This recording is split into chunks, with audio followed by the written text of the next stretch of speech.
Bale ilang oras pa lang nang magsimula yung laban namin guys ay nagchat ka agad sa akin si Vio. Sabi niya dito, boss, may bad news at good news ako. Bad news, ang daming palpak sa atin at may mga nagpiso pa. Pero good news, mas marami yung palpak sa kalaban at may mga nagpiso din. Kaya ngayon, kailangan kong maka 3 star sa lahat ng atak ko para siguradong manalo kami. Bali, andito na nga pala kami guys, sa day 6 ng CWL namin. Ito yung pinaka-importanteng laban sa lahat. Kasi sa laban na to, ay dito na magkakaalaman kung sino talaga ang magta-top 1. Ito kasi guys, ang labanan ng top 1 versus top 2. Bali kung makikita nga natin dito guys, ay tama nga yung sinabi ni Vio. Medyo madami nga yung sumablay sa amin at may nag 1 star pa. Pero, medyo mas madami nga yung sumablay sa kalaban at meron ding nag 1 star. Tapos grabe guys, sa sobrang crucial ng laban namin ay naisipan pa tong gawin ng kalaban. Kung makikita nyo nga dito sa chatbox namin guys ay merong pumasok na Jasmine. Pero buti na lang, nakita ka agad ng mga kasama ko kaya nasipa ka agad nila. Then pagsilip ko nga guys ay eto, andun nga sa clan ng kalaban yung pumasok sa amin. Kaya ibig sabihin,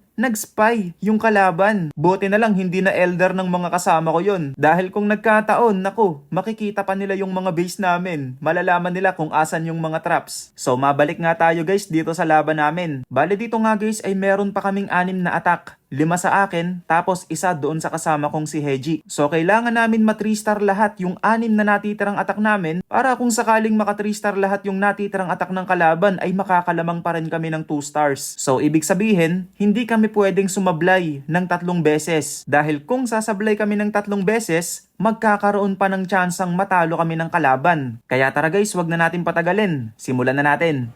So unahan na natin dito ng Warden Walk. Healer. Then, gagamit ako dito ng Flame Flinger. Baka may Tesla. Okay, then Flame Flinger tayo dito. Yung Warden, kailangan natin siyang bantayan. Kasi meron ditong multi-gear. Masakit yan.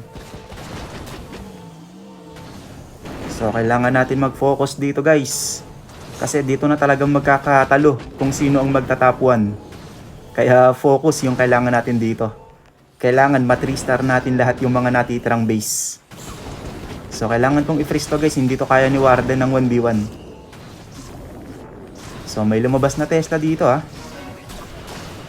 Andito yata yung mga Tesla. Tanggalin ko nga tong mortar. May Tesla na namang lumabas.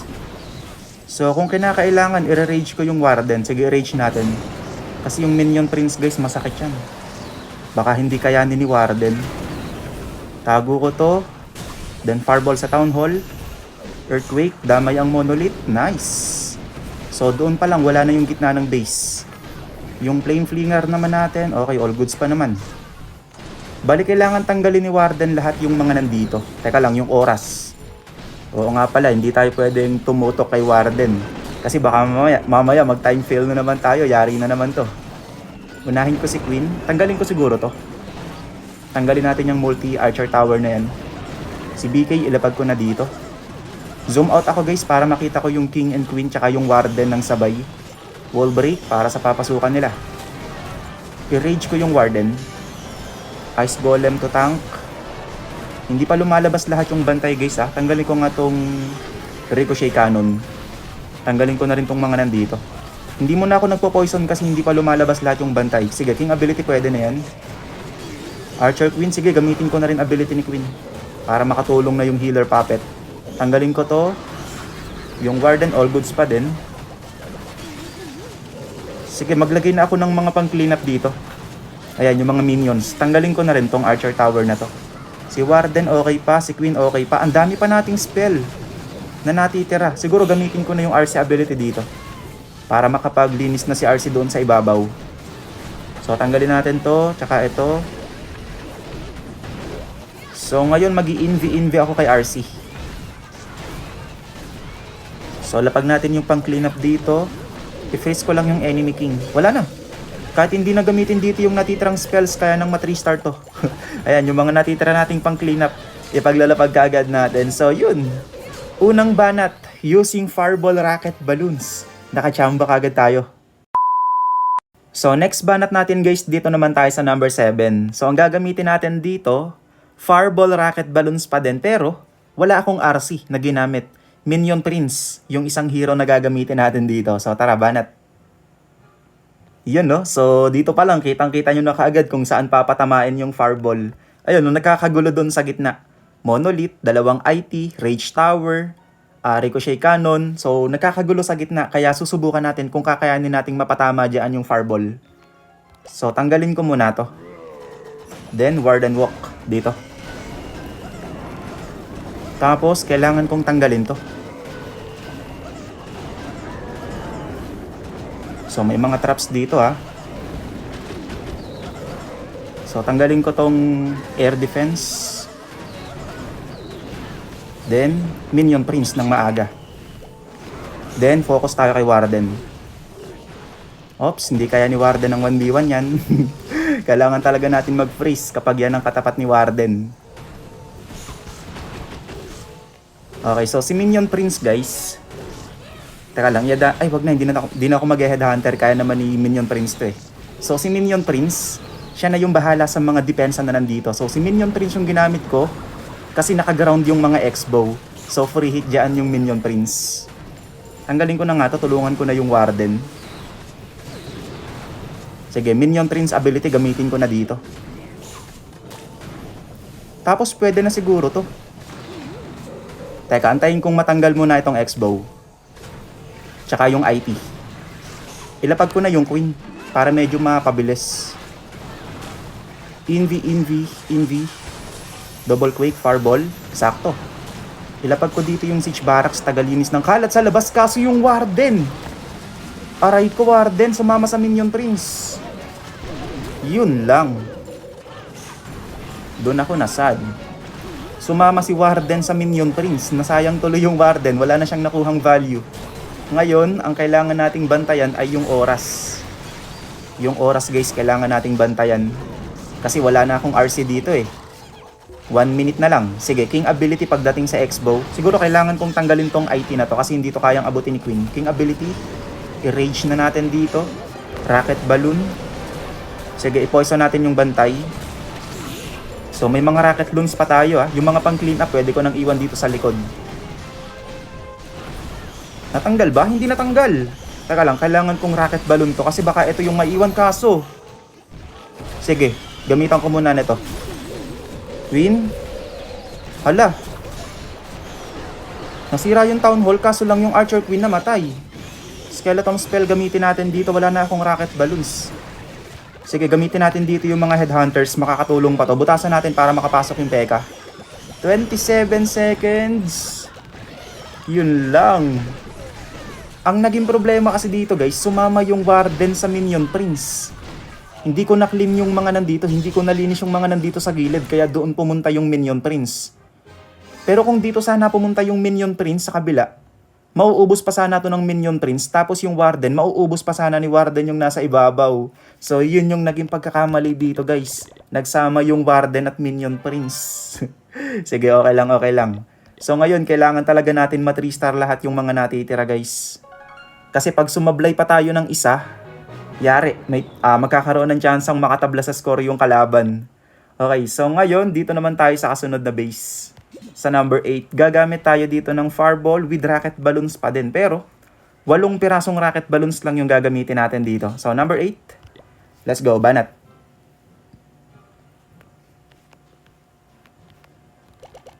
So, tanggalin ko muna to. Tsaka ito. Wizard, pwede na ako mag-clean up dito. Okay. So, ipa-fireball ko lang dito yung X-bow. Antayin nating mamatay yung Yeti. Okay. Tanggalin ko rin to. Wala na akong natirang rocket balloon. Tatatlo na. Invi. Warden. Fireball. Earthquake. Tanggalin ko to. So, si Warden kailangan niyang dumiretso mamaya sa Town Hall. So, lagi ako ng healer. Then, flame flinger tayo dito. Baka may mga traps dito ha. Meron nga oh.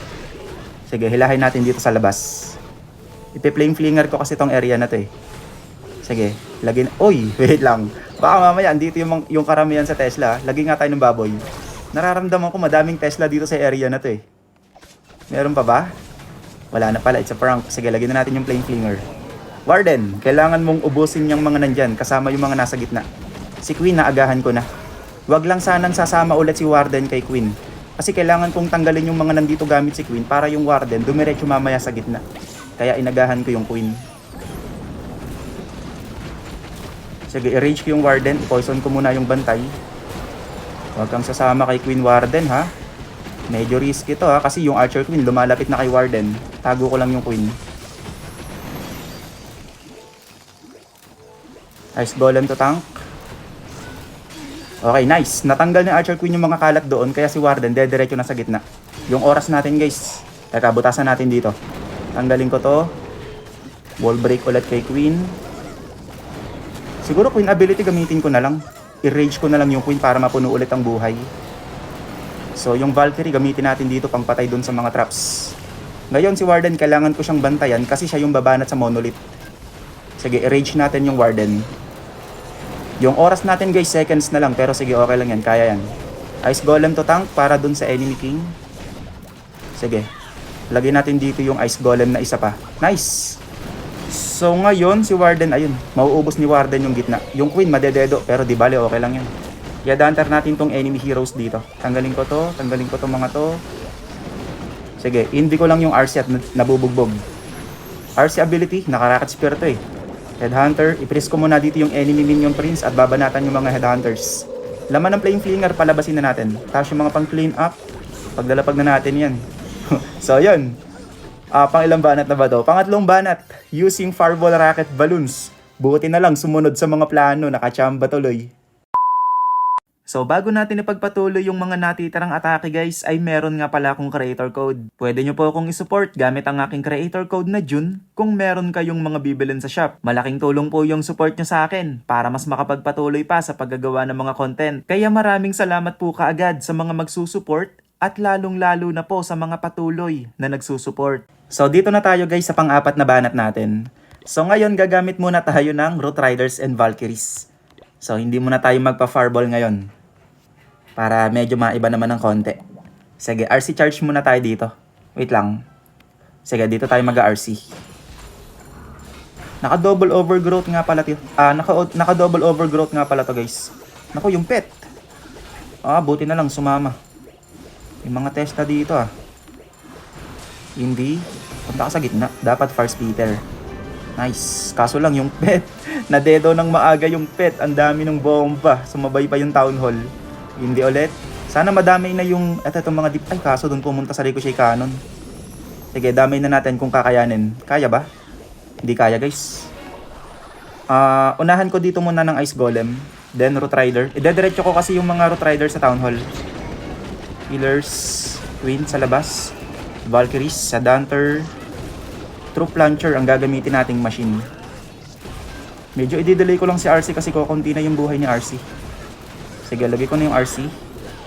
Poison. Diretso kayo sa town hall Warden ability kailangan ko na bang gamitin? Mamaya na. Yung RC ability kasi, ayun, buti na lang, nai-heal si RC. Sige, Ice Golem dito to tank. I-overgrowth ko muna tong mono. DK dito sa labas. Sige, Warden ability. Kasi baka ma-force na yung ability ni RC. Headhunter. Uy, pumasok yung king. Tinabol yung enemy queen. Sige, tanggalin na natin itong mga kalat sa labas. Siguro try natin mag-wall break dito para makalipat yung BK mamaya. Okay, so meron pa tayong isang overgrowth spell dito guys RC ability gamitin ko na nga. Sana banatan yung monolith. Tapos yung overgrowth ko muna. Eto. So yung king ability meron pa. Yung healers. Punta kayo dun sa mga troops. Patay tayo sa inyo mga healers. Nagstay sila kay RC. Naubos tuloy yung mga Root Riders. Sige, meron pa namang ability yung queen tsaka yung king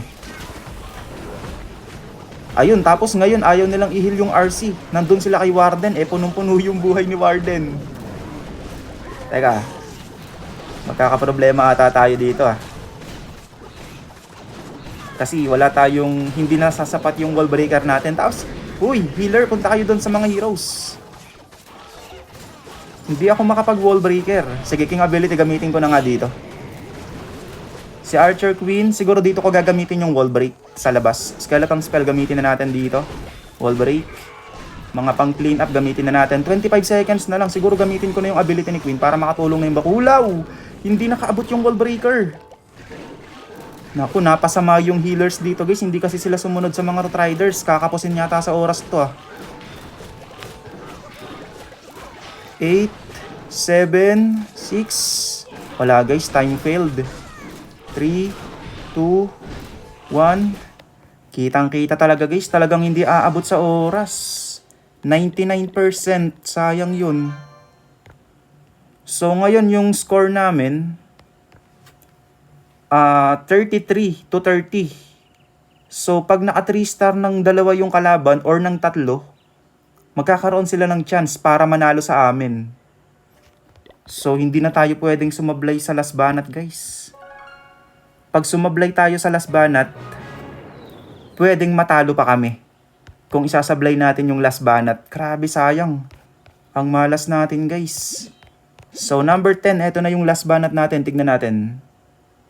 Ang gagamitin natin dito is Fireball, Rocket Balloon. Eto, nagchat-chat yung mga kasamahan natin. Si Heji, malas. Malas. Attack ka Heji. So pabanatin muna natin si Heji. Panoodin natin yung gagawing atake niya. Grabe.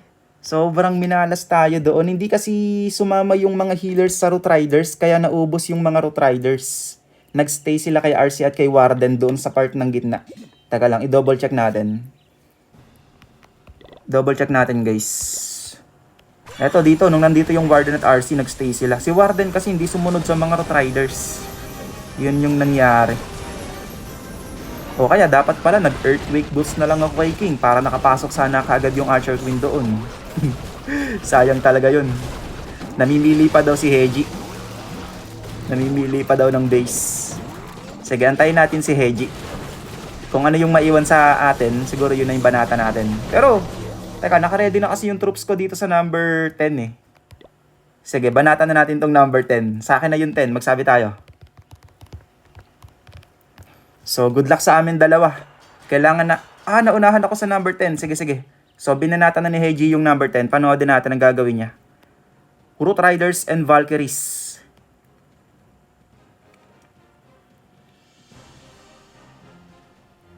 So, saan siya mag-RC? Guys, yung kalaban, dalawa din yung nanonood sa kalaban, oh. Okay, so unang Envy. Yung troops ko pa naman, naka-ready para dito sa number 10. So, gagawa tayo ng bagong plano doon sa last base ng kalaban. Envy ulit.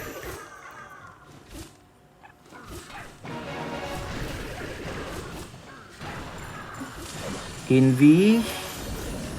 So, itinago niya yung IT para si RC dumiretso doon sa multi-archer tower. Yun nga lang, namatay kaagad yung pet ni RC. Hindi nasira yung multi-archer tower.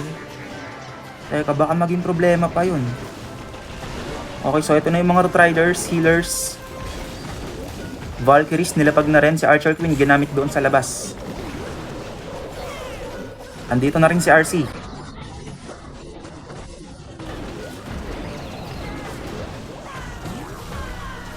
Okay, so in-overgrowth niya muna ito.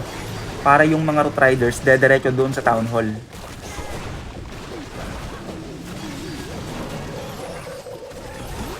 So, yung DK niya naka-earthquake boots. Ay, naka-spiky ball, tsaka snake bracelet. Yung RC niya, naka-rocket spear. So, yung Warden ability ginamit, in-overgrowth niya tong area na to guys, kasi naka-rage yung mga ricochet cannon, ang sasakit nun. RC ability, meron pa guys ha, ginamit, pinris muna yung ricochet, yung tawag dito, yung multi-gear. Yung Archer Queen, boy pa yung Archer Queen, nasa labas. RC ability ginamit.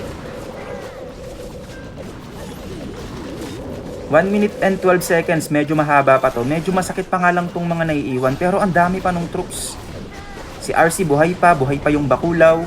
Meron pang mga Yeti. So wala na guys. Tres na to para kay Heiji. So nice. Nice. Ayun no, dami pa nung natirang troops. So nice attack para kay Heiji. Okay, so ngayon, kailangan ko talagang matres yung last base ng kalaban para kung sakali mang maka 3 star yung tatlong attack ng kalaban, magiging all 39 yung score namin. So kumbaga magkakatalo na lang sa destruction. Pero, inata kasi ni Heiji yung 10. Tignan natin yung number 11 kasi yun yung pinagplanuhan ko kanina, yung Fireball Rocket Balloon. So ngayon, anong troops ang gagamitin ko dito sa number 11? Siguro Fireball Rocket Balloons na lang din guys, no? Subukan ko sigurong tanggalin yung... Ito. Subukan kong tanggalin gamit rocket balloon etong X-bow. Tapos ipe-flame flinger natin tong area na to. Pwede.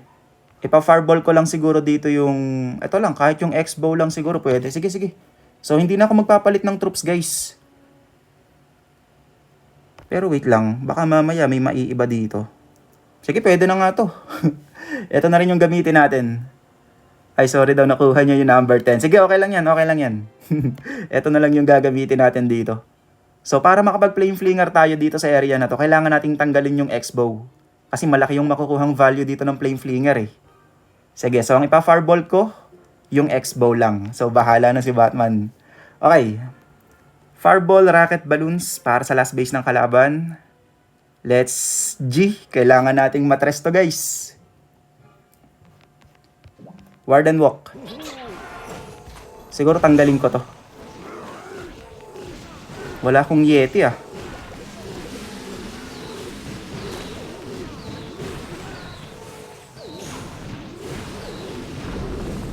Kailangan ko kasing tanggalin yung X-bow.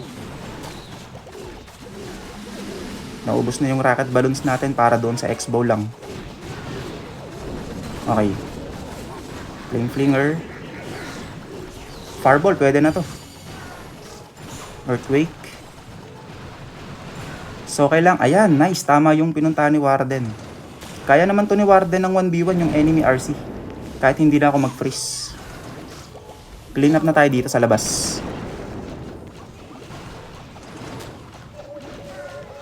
Pwede kong pabatuhin yung poison tower dito.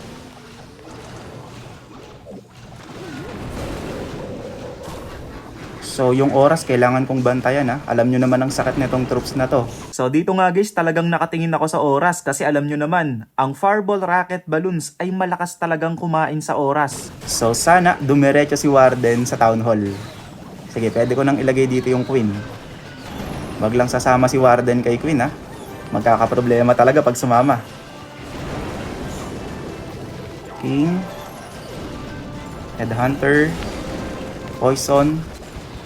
Zoom out tayo para makita natin yung Warden. Warden, punta kang Town Hall ha. Sige, King ability para makapasok yung Archer Queen sa loob.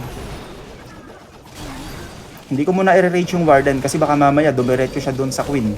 Eh di masasayang yung rage. Sige, butasan ko na lang siguro para maabot ni Queen yung Town Hall kasi feeling ko sasama si Warden eh. So, i-rage natin dito. Si RC, lagay ko na dito habang tumatangki yung mga heroes. Abot ni Archer Queen yung Town Hall dahil dun sa wall break. So, wala na tayong problem sa Town Hall. Etong mga natitira nating troops, guys, gamitin na natin. Freeze natin to. Headhunter natin yung enemy queen. I-rage natin yung Headhunter. Sige, i-freeze ulit natin to. Ayan, yung mga natitirang pang clean up, ipaglalabag na natin. 43 seconds. May ability pa yung RC tsaka yung Archer Queen. So, wala na. 3 star na to using Fireball Rocket Balloons. Basta talaga mapaganda yung value ng Flame Flinger. Nakakalamang talaga 3 stars sa Rocket Balloons Fireball. So yun. Ngayon, pag naka 3 star yung natitirang tatlong attack ng kalaban, makakatabla sila sa score. Pero hindi pa natin alam yung saktong total destruction kung sakali. Sige nga, tingnan nga natin. So 97%, yung kalaban ay 74%. So, tingin ko, kahit maka 3 star yung tatlong attack ng kalaban, panalo na kami. Mataas yung destruction namin, guys. At ayun na nga, guys. kahit maka 3 star pa yung last 3 attacks ng kalaban, hanggang 94.6 lang ang kakayanin nila. 97.73 yung sa amin. Kaya dito pa lang wala na, siguradong panalo na kami. Bale sa bandang huli nga pala guys ay natapos yung laban namin sa score na 39-38. Meron pa palang isang sumablay sa kalaban. Kaya dahil dyan, siguradong kami na ang magtatapuan. Pero syempre hindi pa tapos yung laban kasi meron pang last round. Kaya kailangan pa rin namin sigurong galingan sa last round syempre. Baka mamaya doon pa kami matalo eh. Kaya paano guys? Kita-kits bukas para sa last day netong CWL namin.